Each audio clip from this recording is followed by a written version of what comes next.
Hey guys, it's Seanbot back with a new episode in our free-to-play series. This episode will again cover 1 month worth of content to make up for my inactivity on YouTube. I actually edited the footage last week, but I kept focusing on playing the game instead of working on voiceovers. Anyways, let's get on with the video. I had a few things I wanted to talk about this video regarding my next terror burning character and my progression on my Kana. I'll try to explain this while the less important footages are playing. Over the past week, I've been in a deep dilemma about what my next terror burning character should be. I was set on burning an Arc before, but hovering around Twitch, I realized that Arc wasn't as unpopular of a class that I thought it would be. From the start, I've been wanting to play a class that isn't that popular to show people that these classes do exist and show their potential. Wait, before I keep talking about that, let me explain to you what I'm doing in this clip. I decided to extract my Magpie's damage skin that I got from the last damage skin event to try and make some mesos. It was selling for 1 bill before, but after I listed it, people started undercutting me really hard, so it was really sad. The worst thing was that the people were listing for like 200 mil, but nobody was even buying those. I think everyone is starting to realize that unit damage skins are the future damage skins to get. On that note, I think it could possibly be an opportunity to invest in some unit damage skin. Who knows when it will come back next, right? Also, make sure to read the subreddit for Maplestory regularly. I think it's the only active discussion forum left for Maplestory. There's a lot of nice people who try to help the community and even share some inside information. I didn't even know about the Wake ring that we get for free for writing that code out in the cash shop. So a huge shout out to Redditors for providing that information to me. Wow, that's a really fluffy chat box. Sold another familiar. And damn, I found a Blackbean ring with drop rate for 2.5 bill, so I decided to buy it. There might be two questions people might ask here. Why Blackbean rings that only have 15% drop and not 20% drop? And why pay 2.5 bill for drop gear, which should generally be around 2 bill per equip? Well, the Blackbean rings are tradable level 70 rings that were released from an event a long time ago and are not obtainable anymore. The fact that they're tradable means I can transfer them between my characters easily, which is more valuable to me than an extra 5% drop rate.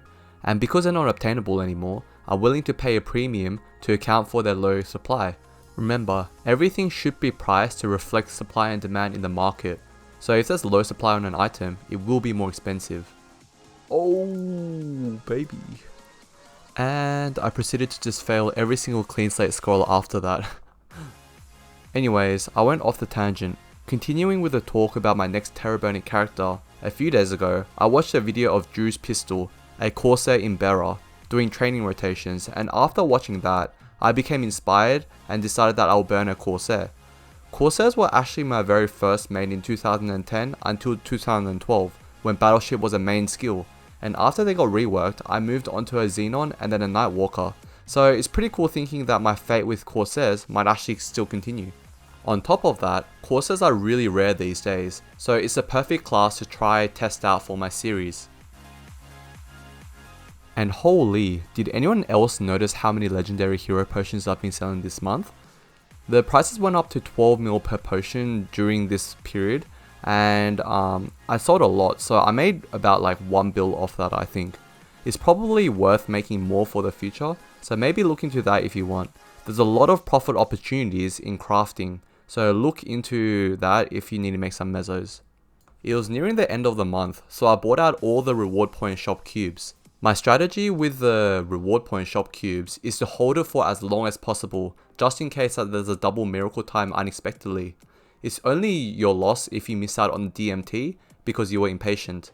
If there is no DMT, I'll just throw the cubes on my equips anyways, but it's always worth trying to be patient and squeeze a bit more gains. I'll probably use the cubes here for my drop gear pieces.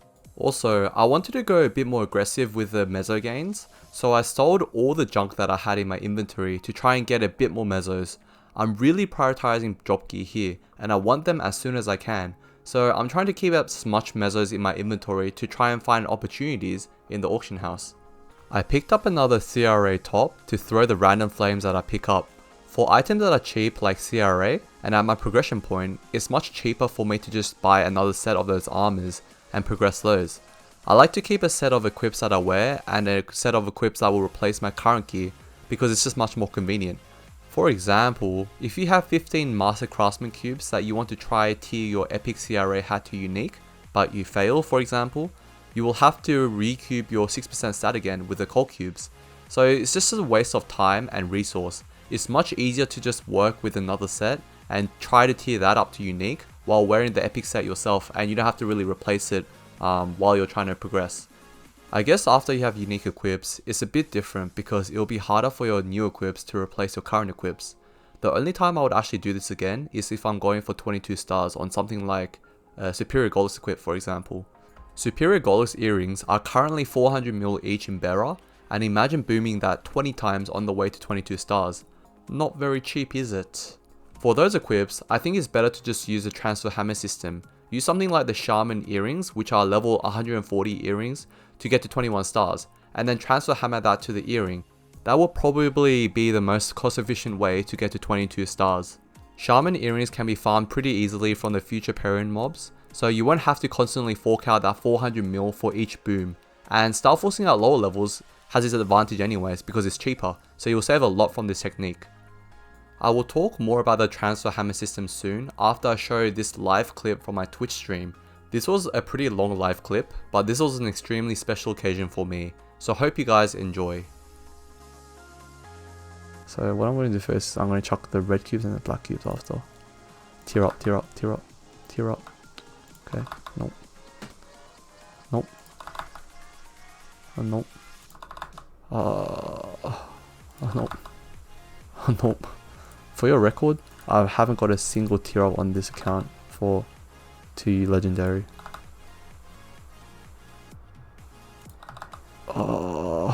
I think 18%. Bruh. No. Oh my gosh. That was my first tier up on this account. From unique to legendary. Oh yes. Oh my gosh. Thank you, thank you. Holy crap. You guys don't know how much this means to me. Let me count. I've thrown 50 Meister cubes, 15 red cubes, 15 black cubes. This is the first tier up I've gotten from unique to legendary. Oh. I might just do spectrums. I might buy this and try and get spectrums to legendary. Luck. Okay, come on. Tier up, tier up. Oh no. Okay, that's okay. At least I have something to work on now, and I also have another drop gear piece. Or like it's going to be a drop gear piece soon. Oh, I'm so happy with that. Oh, finally tier up. That took so long. Holy crap. So I'm gonna have to reroll this for drop rate though, because drop rate's going to be more useful for my current state in this game right now. But I'm just hoping to get this spectrum goggles as well, and then I think I have all my tradable accessories, so then I'll start moving on to like Blackgate rings and some random stuff. I hope you guys enjoyed my soundgasm. I have one more clip for you guys regarding my plan for this pendant, so here it is. Alright, so I cubed this yesterday, right? And I'm going to explain to you just a 3000 IQ play I could make with this. So what I have here is that it got 20% mesos obtained on the line that I tiered it up, right? But the problem is, I don't want that mesos obtained drop line. But I know that other people will. So what I can do is, I can try and sell this on the auction house for a value that's going to be higher than what I want anyways, for a drop pendant, sorry.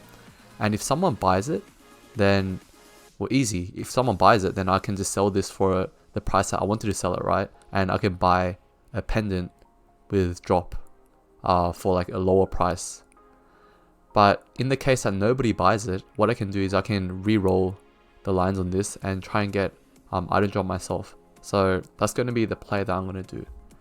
What I can first do is I can check what the prices of similar pendants have been. So I just want to check pendants.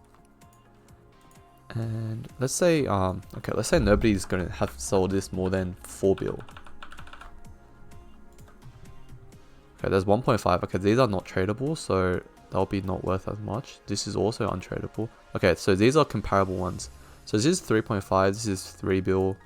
Yeah, so if you notice, all of them are between 3 to 3.5 bill, right? And yeah, so just even looking, okay, so these are like too far back, so I won't really consider these. But what I can do is, so the prices have been between like 3 to 3.5 bill, right? So what if I list, wait, what? This all for really cheap. Holy crap. Okay, but what if I list this pendant for 4 bill? If I list it for 4 bill, what that means is that if someone buys it, then hell yeah, I made a huge amount of profit, like for free. If nobody buys it, then it's okay because I'll just leave it here, and maybe if there's a cheaper pendant that comes like sometime in the market, I'll buy that and then I'll sell this. I hope you guys understood the explanation there.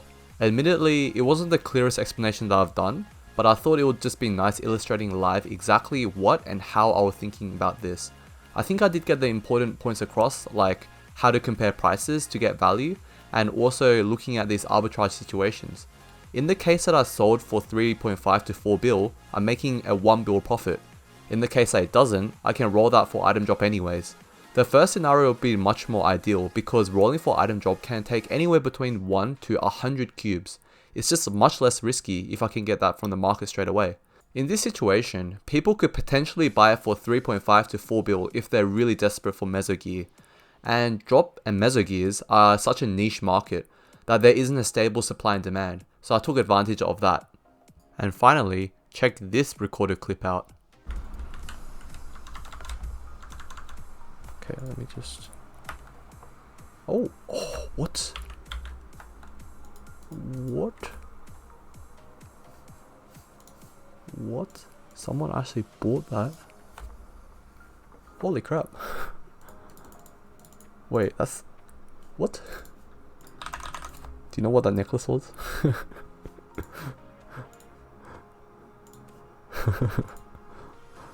That was the necklace. But, holy crap, someone actually bought it for 3.5 bill. That was extremely overpriced. Okay, I'll take that. I'm on 5 bill now. Wait, I actually sold the necklace. I thought about it, and that was probably the best thing I could do, because like I listed up just just in this off chance that someone will buy. 2.2 bill. It's not that bad, and I'll still have 3 bill left over, and I can still get a pendant. This is what I'm saying. Like that was probably like the highest IQ play I've made. All right, I'm gonna buy this 2.2 bill. That's not bad. Definitely. Like not as expensive as I expected it to be. And that's exactly how I got my next drop gear piece, the Spectrum goggles. Damn, 2 drop gear pieces in one episode? That's a first for this series. That just comes to show, if you understand the market and how markets behave, you can find profit. Clearly, this kind of thing isn't something that anyone can just copy in any situation. It's very situational and you just have to think deeply about it. But with this, I made 3.5 bill, which will help me fund 2 dropkey pieces, so it was really rewarding. It was 50% off inability reset today thanks to Sunny Sunday, and I was trying to get 20% drop lines on my Kana and Ho Yang. That's a free dropkey piece.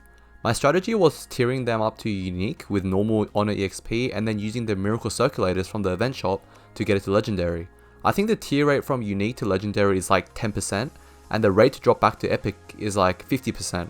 Well, at least it felt like that. I threw like 12 miracle circulators on my Kana, but I didn't succeed at all. So I had to do it the old fashioned way with just spamming the Honor EXP. My tip for you guys is to put something heavy like a big rubber on the enter button on your keyboard and just spam click the use on the screen.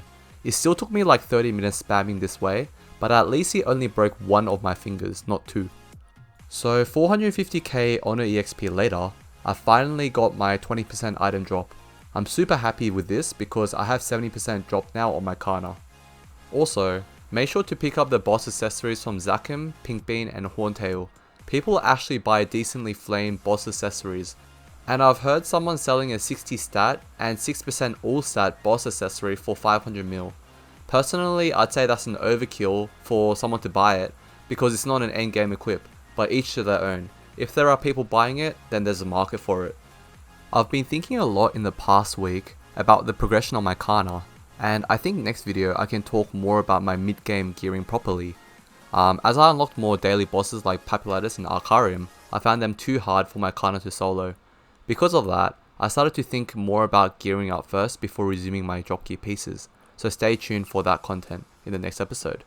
But to wrap up this episode here, I am just showing off my equips, my current equips on my Kana, just for those people who are interested or curious about exactly how much damage I have. And following this equipment window will be my stat window, and I think I went through my 5th job skills and my V matrix setup here, hopefully. I'm not sure, but okay, so that's my stat window, and okay, now I'm putting on my proper like training gear, like proper like non-drop gear, so it's just so that people can see exactly my damage. Yeah, that's my equips. Okay, familiars. Okay, and I forgot to do the V matrix. I'll do that next time. Anyways, to wrap up this episode, I went through a lot of drop gear gains.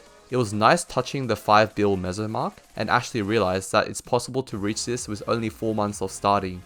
Although I went straight back into reinvesting that into drop gear, but it's okay. This investment will help me reach 30 bill soon. As I mentioned, my next terror burning class will be a Corsair, and I'm super excited for that. Hope you guys are too. My next video that I'm hoping to try and get out will come out sometime next week, so stay tuned for that. Anyways, thanks so much for watching and hope to see you guys in the next episode. Thanks.